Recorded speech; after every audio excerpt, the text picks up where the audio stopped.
Hello? Yeah, this is Riley. No, we can't come all the way over to your house to count if I'm saving gasoline. I'll tell you what you do. You walk over here and visit with us a while, and then later I'll drive you home. Goodbye now.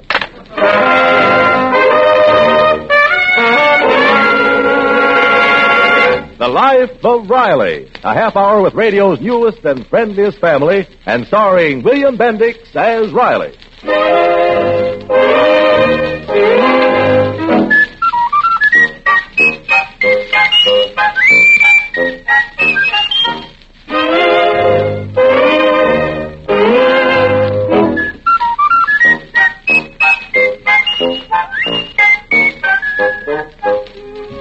Friends, we're happy to have with us tonight as we meet the Riley family and hope that listening to their problems may help you to forget some of your own. One problem that the Riley family have solved, in common with millions of other American families, is how to best serve in the national war effort. Every week, the Rileys buy war bonds, and they're going to keep on buying war bonds and more war bonds until Johnny comes marching home.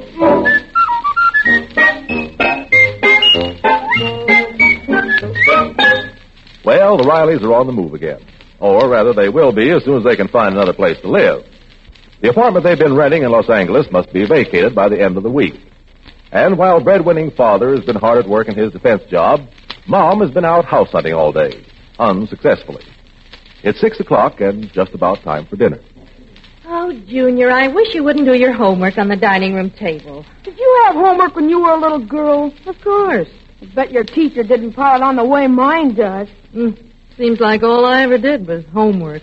Were you good at arithmetic? Oh, pretty good. Then how much would it cost to ship a carload of soft coal 900 miles if the freight rate is 15 cents a cubic yard less 2% for cash? Junior, your hands clean. Your father will be home any minute now.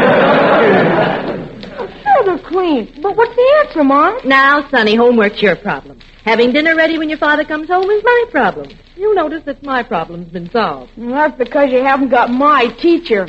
If one fork was out of place, she'd make you set the table 100 times. Oh, Mom, I'm sick of school. Can I quit, huh, Ma? What? Quit school at 11 years of age? I wish they'd draft me. Now, hurry and get your books off the table. Your pop's coming now. Oh, sure was hot in the plant today. Well, this stove I've got here isn't any cooling system. Hello, Ma. How's my little kid? I don't mind, Riley. There. Now you don't have to pin up Charlie Boyer's picture on the wall. Hiya, Pop. Hello, Junior. Go wash your hands. Oh. How can any boy's hands get so black doing homework? I was trying to figure out how much it'd cost to ship a carload of soft coal. Oh, no wonder your hands are so black. Next time, try the same lesson with soap. All right. Riley, what have you got in that long package? This? Oh, this is a surprise. Is it for me, Pop? A baseball bat, huh? To me, baseball is a gruesome subject. The Dodgers lost today. Well, what is it, huh, Pop? This package contains what is probably one of the most great ideas your old man ever had, and that's saying plenty. Well, thank goodness they haven't ration conceit, or you'd be speechless. I give you facts, and you call it conceit. A prophet is without profit in his own home. And it's even worse when he's renting. Junior, I'll show you what's in the package later. Oh, you look tired, Riley. How did things go today? Well, I had a very tough... Well, that's fine. I had an awful day. I went from real estate agency to real estate agency. There's just no place to live in the whole state. Now, don't you worry, Mom. We ain't going to be homeless. What? Did you get wind of an empty flat? We are going to live in style. Where, Pop? I'll tell you all about it after grub. Dinner. Riley, the last time you had that look in your eyes was in St. Louis. We ended up living in a trailer right behind a brewery. Well, of course, maybe the view wasn't so good, but the air was intoxicating.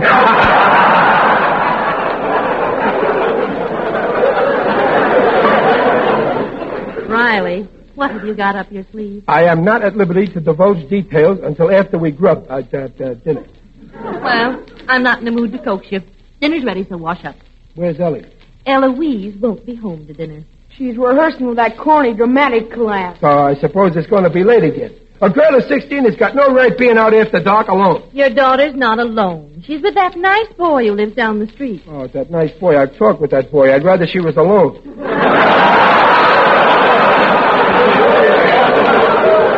Some boy. 20 years old and smokes. Why, Pop, I heard you say you smoke when you're 12. Yes, but I didn't inhale. I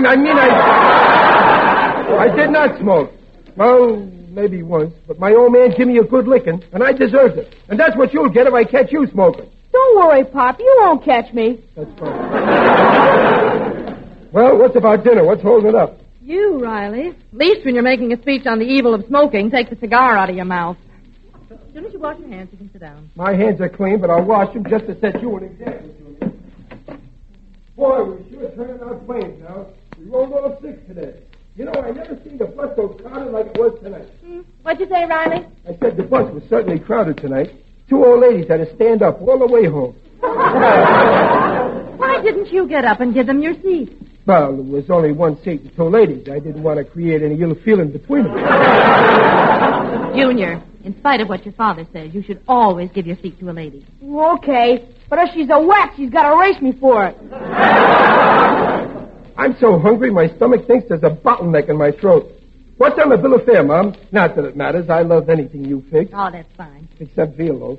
Well, that's what we're having, and a salad.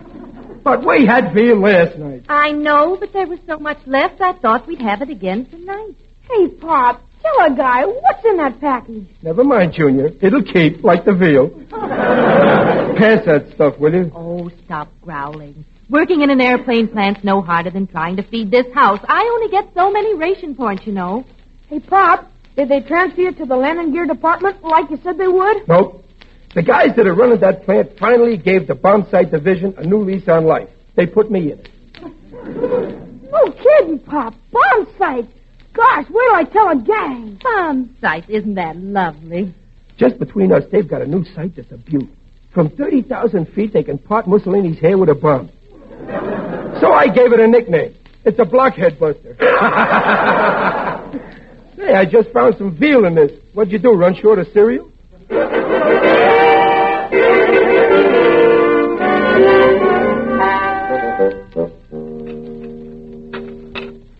Hey, Junior, pass me another slab of that veal loaf, will you? Here you are, Pop. Thought you didn't like veal. Well, I don't, but if I eat it all tonight, it won't be here tomorrow. Well, Mom, I can see you're just dying to know what's in that package, ain't you? You know I am, but I'm not going to ask you. Well, now here's what I've been thinking. Ever since we left Brooklyn, we've been moving from one place to another. I mean, a family shouldn't get kicked around like if they was a football. Hey, Pop, each of the fellas at school has 10 tickets to sell for tomorrow's game. Junior, I'm buying no football tickets. You can put that in your pipe and smoke it. And don't let me catch you smoking. Football tickets. Our money's going to be used for a better purpose. Riley, will you please get to the point? Well, in view of since we got to move out of here Saturday... If you buy these tickets, Pop, you'll be sitting right on the 50-yard line. That's all I need is to get whitewash on my good pants. Mom, I'm sick of paying rent. I'd rather have one room of our own than 10 that belong to a landlord. As the poet once said, breathes there a man with soul so dead, who never to himself has said, this is my home, my native house. You know what that's from, Junior? Yeah, Pop. It's from hunger. Well, like I could certainly write. Riley, what is in the package? Plans. Plans for our new house. Our new house? Our home. You want to build a new house? Well, certainly you can't build an old one. Gee, a new house. Can I have a ping-pong table in my bedroom? No. I got enough trouble falling asleep now without counting ping-pong balls jumping over a net. Riley, a house, it's an awfully big undertaking. How much do the plans cost? Nothing. With the way prices have gone up, that's pretty reasonable. One of the boys in the drafting department used to be an architect. He gave them to me. Here, let me show you. Oh, but Riley, I just remembered. The government won't allow building till the war's over. They'll give you a priority if you're a defense worker, and you are looking at a man who falls right into that category. Now, you see, the way I figure it, we get a builder who works fast. We live in a hotel until the house is finished. Well, It's all very exciting, but I don't know. Well, ain't these plans neat? This fellow's built some of the finest homes in Los Angeles. He built a city hall, and it's beautiful. City Hall? I've never seen it. Oh. Well, he built the city jail. Your uncle has seen that. Now, don't start picking on Uncle Baxter. Well, I don't want that leech to know we're planning a house. Maybe he'll decide to go back east before we move in. Why, you ought to be ashamed. You never heard me plot against your uncle. My uncle being dead causes us very little trouble. Hey, Pop, show me where the banister is. Banister? Oh, well, here, see? This is the staircase leading to the second floor. And from this window, you can practically see Catalina. Catalina? What are you thinking of building? On that lot we own down at the beach. I guess I was a pretty smart guy to snap up that property just before the city condemned it. Riley, you know you can't build on condemned land. But I saw in the paper that the land's been okayed again. You know, uncondemned. It's all politics anyway. Here, look at this living room. The fireplace is over here. And it's a real fireplace. Oh, boy, we can roast weenies. Sure. I'm going to build a grill in it. Then Mr. and Mrs. Riley and their son and daughter will have a barbecue. If we can get steaks. Well, what about Uncle Baxter? Well, we could barbecue him, but I like steaks better. Riley, how much will this house cost? But the house can cost a fortune or very little if you know the right angles and get good discounts. How much will it cost? Huh? $6,000. $6,000? Hi, Uncle Baxter. Hello, Junior. Did I hear someone say $6,000? I must be in the wrong house. Yeah, and you've been in the wrong house for the last 2 years. Riley, that is a fine innuendo to make about your own flesh and blood. You're not my flesh and blood. Did I not give you a transfusion 2 years ago that saved your life? Ingratitude is the besetting sin of mankind. Well, maybe you did give me a pint of blood once. But last week I gave a pint to the Red Cross. I do not see the connection. I gave him the pint you gave me. So now you're a big man with the Red Cross, and I don't owe you nothing. My dear nephew, I never implied that you did.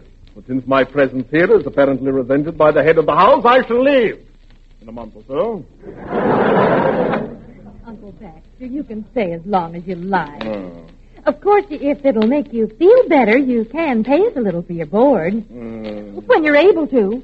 Well, that is my fondest intention. And I expect to make a desirable connection any day now. Well, I turned down the position of doorman today at Grauman's Chinese.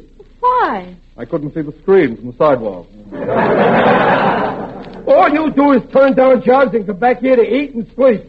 Are you insinuating that I don't bathe?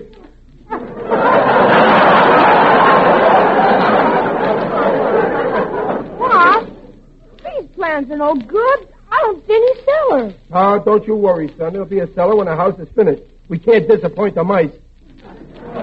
Aha! Somebody's building a house. And somebody's not going to live in it. Oh, please, Riley. Oh, all right. Now, look. Right here is the dining room. 10 by 8. Very nice size, not too big. That's right. You keep the dining room small. Makes the portions look bigger. This door leads to the kitchen. Now, take it easy before we go any farther. We? What do you mean, we? What do you figure it's going to cost us to build this house? Us? Pop says $6,000. Well, if your pop says 6, it'll run 10, but I'll keep it down to 8. Now, you listen here. 8? Why, we can't afford to spend anything like that. Now, after all, Riley, we've got nothing in the bank, and we don't know if your job's secure yet. Oh, I admit I've only been at the plant for 3 months, but I can stay there for life. Didn't they switch me to a new department today? Well, maybe we should wait about the house till you've been on the job another few months. Yeah, just like a woman. Well, I don't want to seem conceited, but I might be a partner in that plant one of these days. Very amusing, Riley. Douglas Aircraft taking you in as a partner. Is that so? Well, yesterday, Mr. Douglas passed by my bench, and I heard him say very clearly to his assistant, if that fella keeps working that way, we got to give him the business.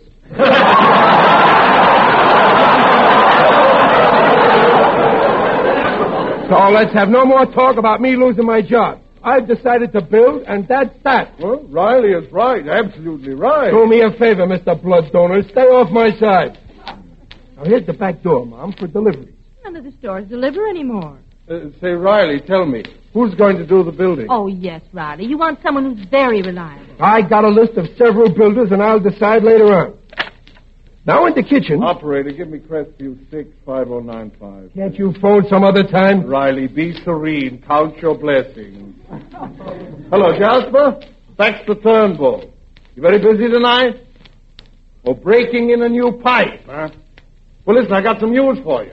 You're building a house for my nephew by marriage, Riley. Uncle Baxter, who's on that phone? Hold on, Jasper. I'm talking to Jasper Wrangle. He's the best builder in the city, my bosom friend. No friend of yours is going to build my house. Now, Riley, don't cut off your nose to spite me. Not that it isn't a splendid idea. This man's an expert. I don't want to discuss it any further. It's all settled. Fine. Hello, Jasper. It's all settled. Come over right away. I'll meet you downstairs.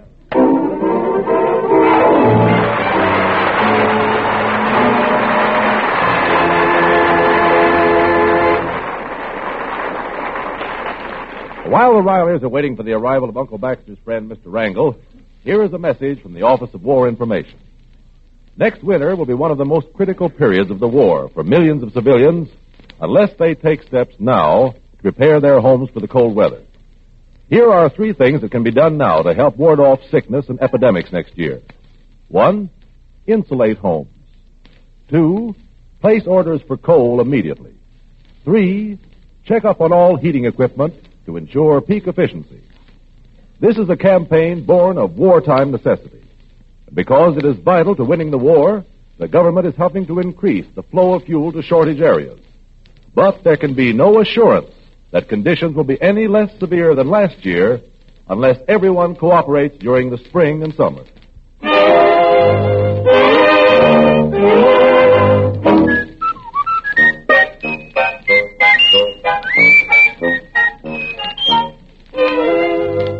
Well, it's an hour since Uncle Baxter has gone downstairs to meet his friend, the builder.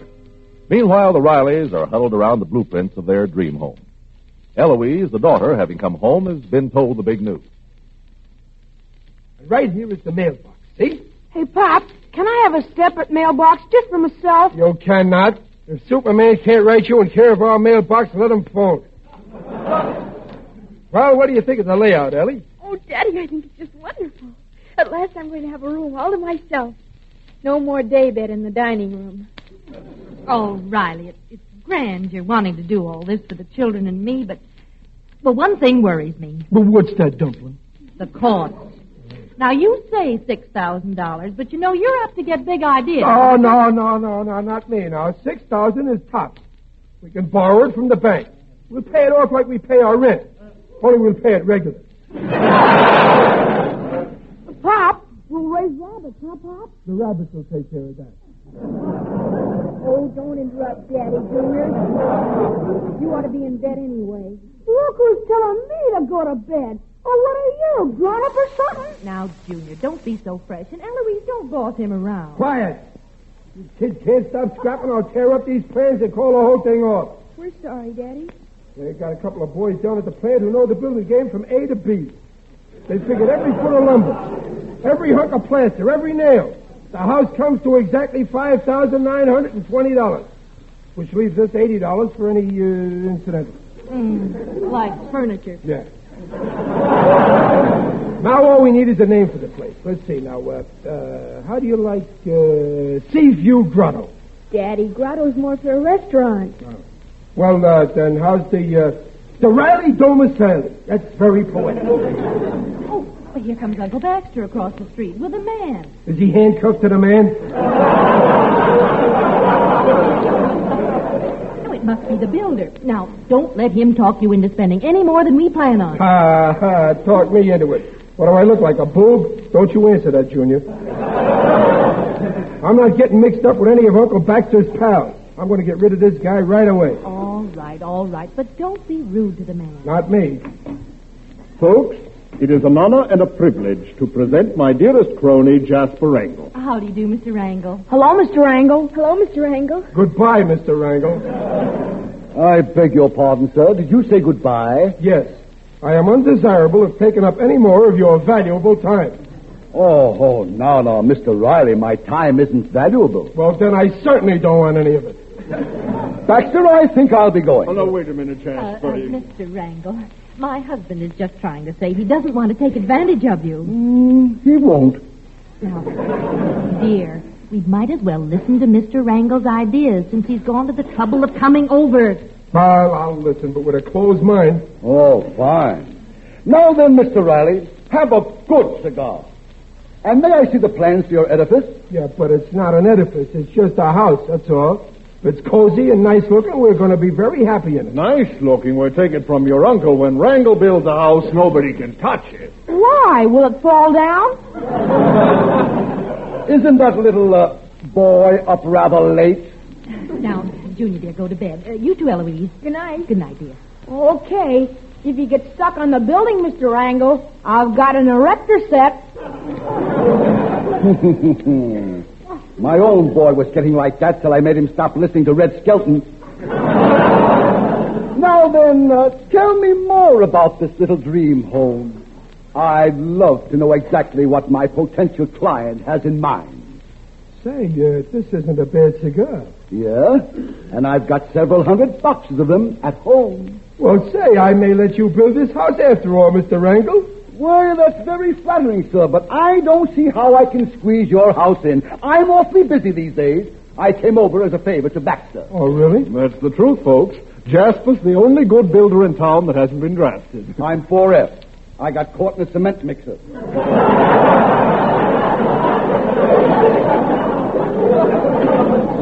And besides, Jasper builds very fast. Oh, and that's important to us, Mr. Wrangle. We've got to move by Saturday. Well, I can't build that fast.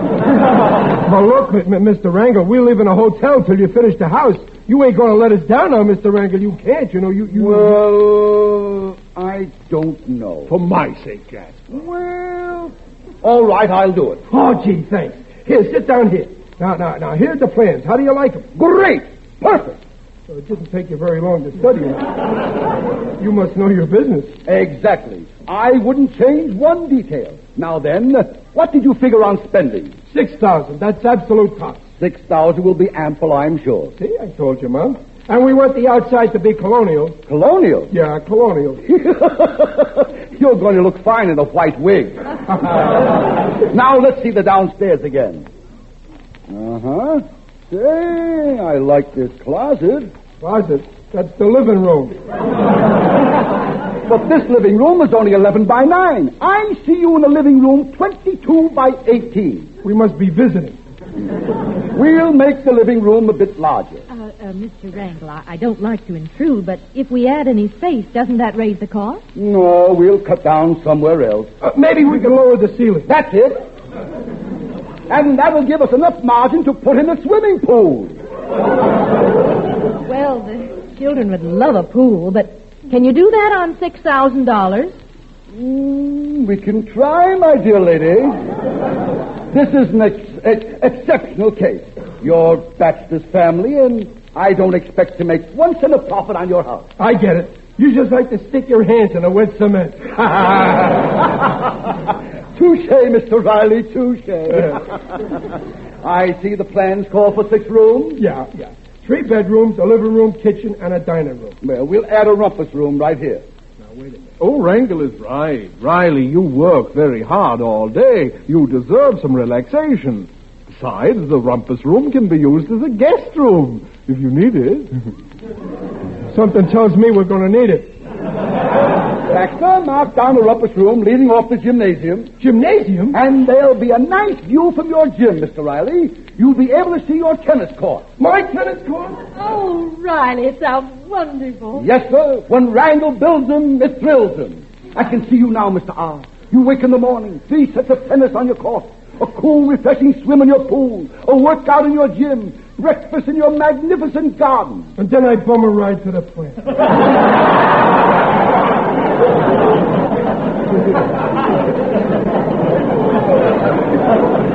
Now, the minute you get your priority, we'll break ground. Mrs. Riley, you can well be proud of your husband. This is the smartest $13,000 he ever spent.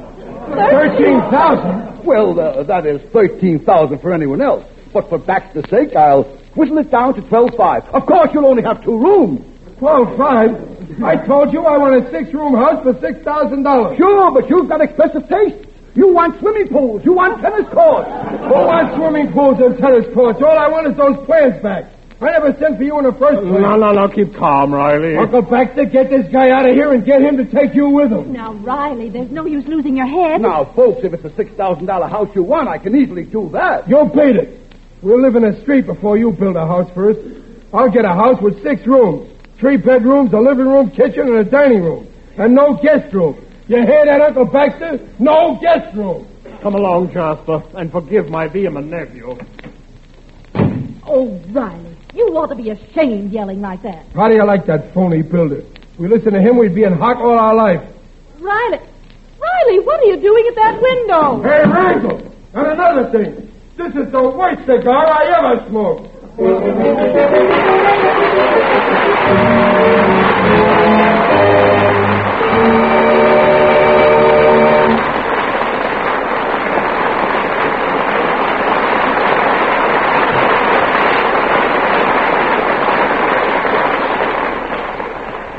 Demands for passenger service on railroads and buses will reach new all-time peaks during the late spring, summer, and autumn. If people travel as usual, reserved accommodations may be sold out in advance to persons whose trips are not essential. In such cases, no accommodations are left for servicemen trying to get home on furlough, or for businessmen who have been unable to make plans in advance or are suddenly called to other cities on war matters. Reduction of unnecessary civilian travel is therefore essential if space is to be assured for members of the armed forces and war production engineers and executives. Let us do our part.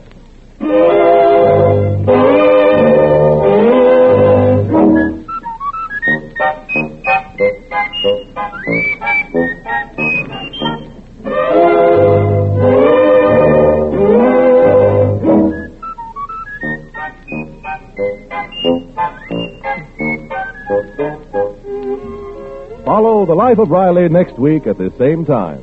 William Bendix as Riley appears by arrangement with Hal Roach Studios.